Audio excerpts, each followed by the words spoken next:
시청자 여러분 안녕하십니까? 폴리티코 정치연구소입니다. 저는 신유철입니다. 이재명에 대한 추석 전 구속영장 며칠 남지 않았습니다. 자, 그리고 이재명의 이 구속영장과 제일 연관성 있는 사건, 그리고 제일 가까이 있는 사건이라고 치면 대북송금, 이화영의 대북송금일 텐데, 이화영과 김성태에 관련된 재판이 계속해서 진행되고 있는 가운데 중요한 코멘트들이 있어서 한번 가지고 와봤습니다. 이화영이 한 코멘트 중에 이런 말이 있습니다. 쌍방울은 무조건 30대 재벌이 될 수 있다. 이게 2019년도 5월쯤에 이화영이 김성태에게 한 말입니다. 이 얘기를 왜 했을까요? 이화영이 김성태로부터 아무것도 도움을 받은 게 없거나 김성태로부터 도움을 받을 일이 없다면 이런 얘기를 할까요? 2019년 5월 이때가 스마트팜도 그렇고 대북에 관련돼서 이재명의 방북을 추진하고 있을 때입니다. 그래서 당연히 이재명의 방북 비용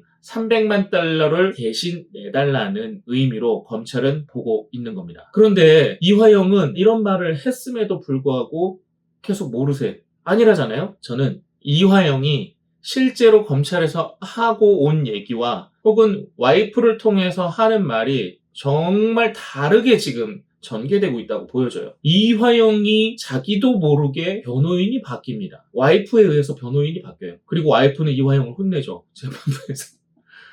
변호인의 하는 말과 이화영의 실제 진술이 다를 수도 있다는 얘기입니다. 이화영은요, 첫 번째 편지에서 이런 얘기를 남겨요. 자기는 이재명에게 사전 보고를 한 적이 없다. 실제로 그 편지 내용이 있어요. 그런데 알고 봤더니 그 얘기는 어떻게든 그 편지의 내용을 만들기 위함이 아니었을까에 대한 의구심이 너무 높게 됩니다. 지금 계속해서 나오는 얘기들이지만 이화영의 부인이 그 자꾸 옥중 편지 들고 나오잖아요. 그 들고 나오기 위해서 이화영을 억지로 그 편지를 쓰게 한 건 아닐까 하는 거죠. 이화영 부인이. 근데 그 편지에 구멍이 있는 거죠. 사전 보고는 하지 않았다. 그렇다면 사후 보고를 했다는 거죠. 김성태가 무언가를 하고 나서 김성태에 대한 보고를 하는 게 있었다는 거지 그 전에 보고했다는 게 아니다라는 식으로 말에 구멍을 만들어내는 겁니다. 이화영은 이화영대로 나름대로 그런 식으로 자신의 진술을 굳혀가고 이화영의 부인은 부인대로 너 그런 얘기 하지마. 김성태한테 방북 비용 대신 내달라고 한 거 아니라고 빨리 여기다 써. 이렇게 억지로 편지를 쓴 것. 이 두 가지 부류의 진술이 지금 나오고 있는 것으로 보여집니다. 검찰이 계속해서 당황스러워하는 것은 그런 식으로 부인을 통해서 따로 나오는 말들이 있기 때문인 건데 이화영도 아마 그게 싫었던 모양이죠.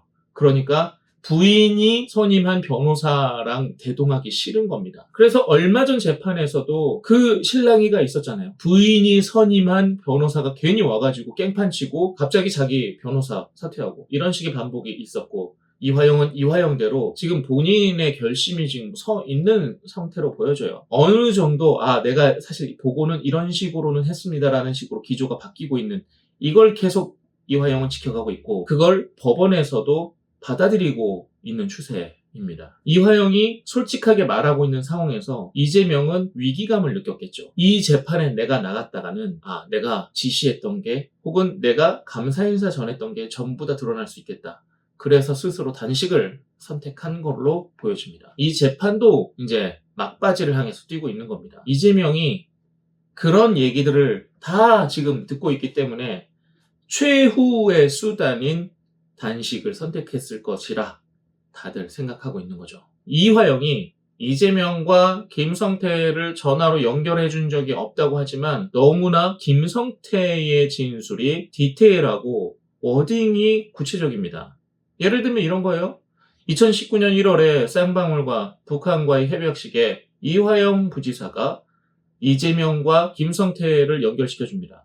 이때 김성태가 북한 사업 한번 잘 해보겠습니다 라고 하니까 이재명이 김 회장님 고맙습니다. 좋은 일 해줘서 감사합니다 라고 얘기했다는 겁니다. 이런 식의 이화영과 김성태의 진술이 짝을 맞춰가고 있는 거죠.